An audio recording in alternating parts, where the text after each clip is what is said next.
En el presente video vamos a comenzar a estudiar un tema dentro de la filosofía política de este señor que vemos aquí, que es ni más ni menos que John Locke. Recordemos que hemos dedicado varios videos a Locke sobre todo lo que es su pensamiento político.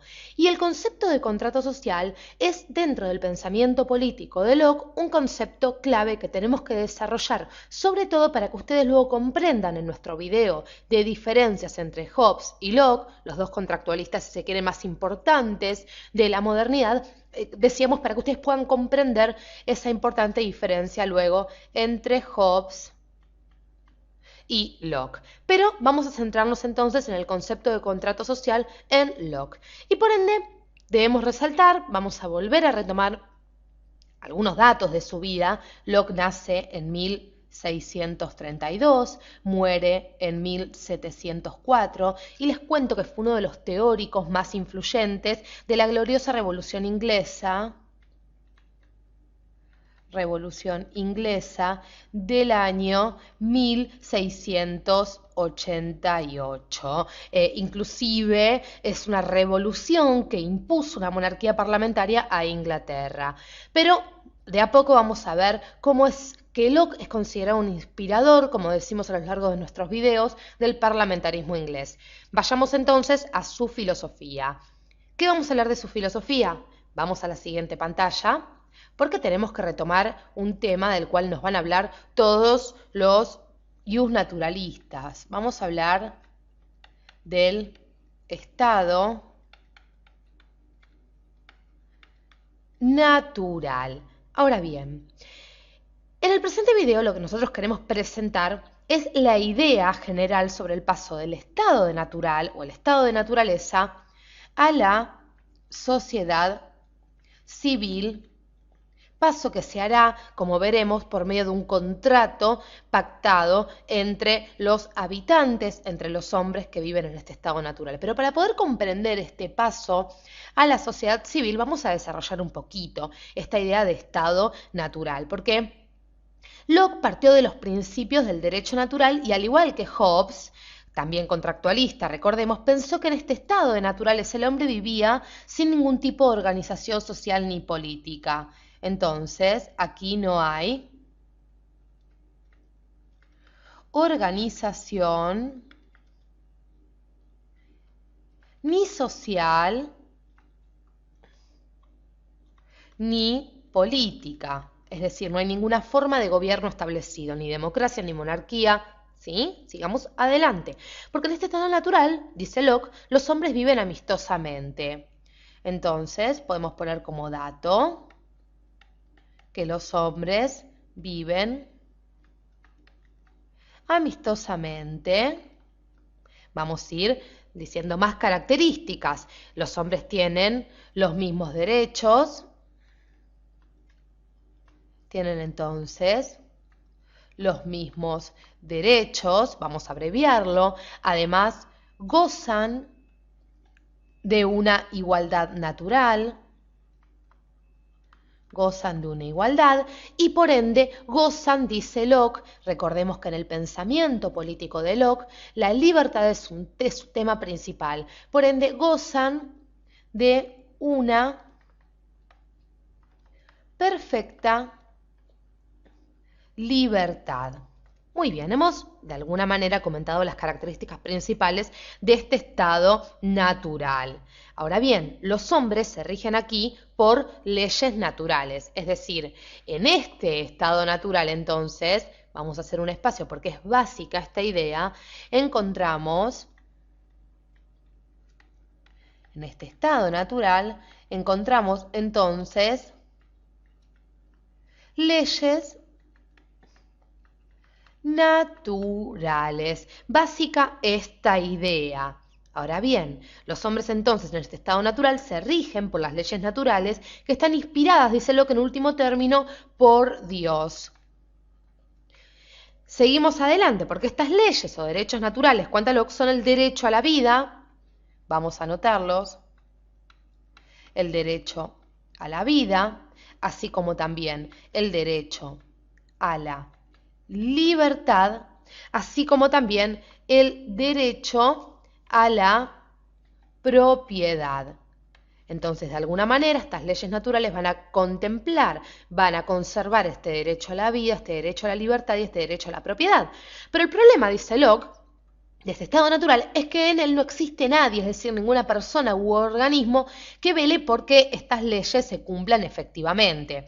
Es decir, vemos que no hay ningún juez que pueda de alguna manera distribuir o aplicar estas leyes ordenadamente. En este estado de naturaleza entonces hace falta un poder moderador que regule la aplicación de la ley natural en caso de que alguien atente entonces contra los derechos del otro, contra el derecho a la vida, libertad o propiedad del otro, porque en este estado de naturaleza es básica la conservación y la autoconservación. El hombre vive amistosamente con el otro, los hombres se relacionan amistosamente, pero claro, Locke sabe que en algún momento alguno puede atentar contra el derecho a la vida, la libertad u propiedad del otro, y lo que va a decir Locke es que el gran problema se presenta cuando estas leyes naturales no tienen el poder para poder de alguna manera proteger estos derechos o velar por que se cumplan estos derechos. Entonces, para poder solucionar esta carencia, lo que se va a hacer, o mejor dicho, lo que dice Locke es que el hombre decide vivir en sociedad. Entonces, la solución ante esto es el paso, y ahora sí nos metemos de lleno en nuestro tema, del estado natural a la sociedad civil, ¿sí? A la sociedad política, es decir, lo que va, para poder solucionar esta carencia de poder, esta carencia de un poder moderador que regule la aplicación de las leyes naturales, los hombres van a acordar por conformar una sociedad política organizada.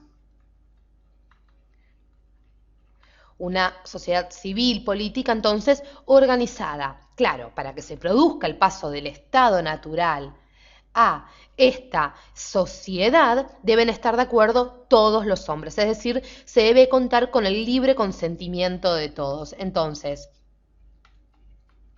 para que el paso se produzca, se debe contar, muy importante esto, se debe contar con el libre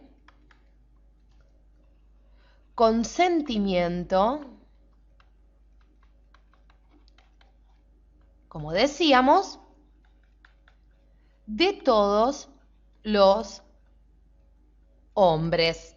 Pero sigamos adelante, porque entonces de esta manera vamos a hacer nuevamente un espacio. Nos vamos a quedar ahora con la imagen de Locke nuevamente. Decíamos que de esta manera los hombres se constituyen para asegurar mejor la conservación de sus derechos naturales sobre todas las propiedades acumuladas en el estado natural en una sociedad política, es decir, los hombres en ese estado natural fueron acumulando propiedades. Para poder velar por el cuidado de las mismas, deciden este paso, como decíamos, a una sociedad política. Entonces Locke lo que nos va a decir es que sobre todo esta sociedad civil surge para conservar el derecho a la propiedad, siempre respetando también el derecho a la libertad en tanto que se debe contar con el libre consentimiento, libertad, de todos los hombres para que se efectúe este paso.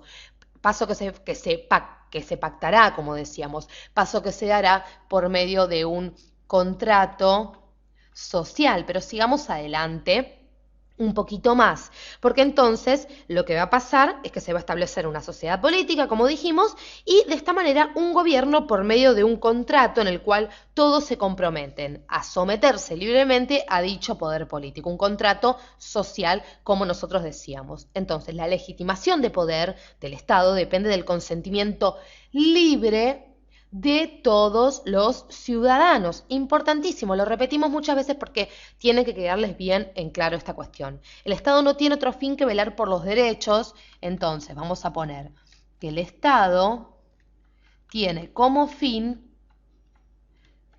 velar por los derechos, como decíamos, de los hombres. por los derechos de los hombres, es decir, por el bienestar, por la propiedad de los individuos, por el derecho a la libertad, a la vida.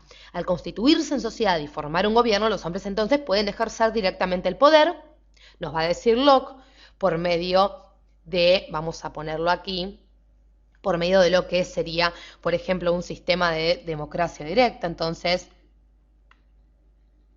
los hombres, como decíamos, pueden ejercer directamente el poder en esta sociedad política, directamente el poder, vamos a ponerlo así. Con esto nos estamos refiriendo mediante un sistema claro de democracia directa, vamos a ponerlo para que ustedes lo puedan anotar. Hablamos aquí entonces de una democracia directa, o también nos dice Locke, puede elegir los hombres representantes y delegar su poder en un cuerpo legislativo, es decir, un parlamento. Entonces, también de alguna manera se puede optar por la conformación, y ahora sí vemos concepto clave en Locke, de un parlamento, en donde el hombre es representado indirectamente mediante los tres poderes. Seguimos adelante para que entiendan esta cuestión de parlamento y un poquito con el centro de la filosofía política de Locke. ¿Por qué? Porque el parlamento va a ser el encargado de elaborar leyes. Entonces, va a elaborar leyes, elabora leyes que garanticen el cumplimiento, ni más ni menos que de los derechos naturales, aquellos que Locke está tan preocupado porque se conserven, de alguna manera se cuiden. Pero en último término, la soberanía siempre pertenece ni más ni menos que al pueblo. Entonces, el pueblo tiene la soberanía, si bien puede elegir sus representantes. Soberanía que le ejerce a través, como decimos entonces, de sus representantes en el Parlamento. Por esto, el poder de los monarcas, dice Locke, vamos a cerrar con esta idea, el poder de los monarcas absolutos es ilegítimo porque, como sabemos, atenta contra los derechos naturales del hombre, es decir, atenta contra la libertad del hombre, el poder despótico de un monarca absoluto. Y Locke legitima de alguna manera, presentándonos esta idea del contrato social, la base del Estado liberal. Muy interesante Locke, los invitamos a que sigan estudiando su pensamiento político y sobre todo las diferencias entre Hobbes y Locke. Gracias por acompañarnos hasta aquí.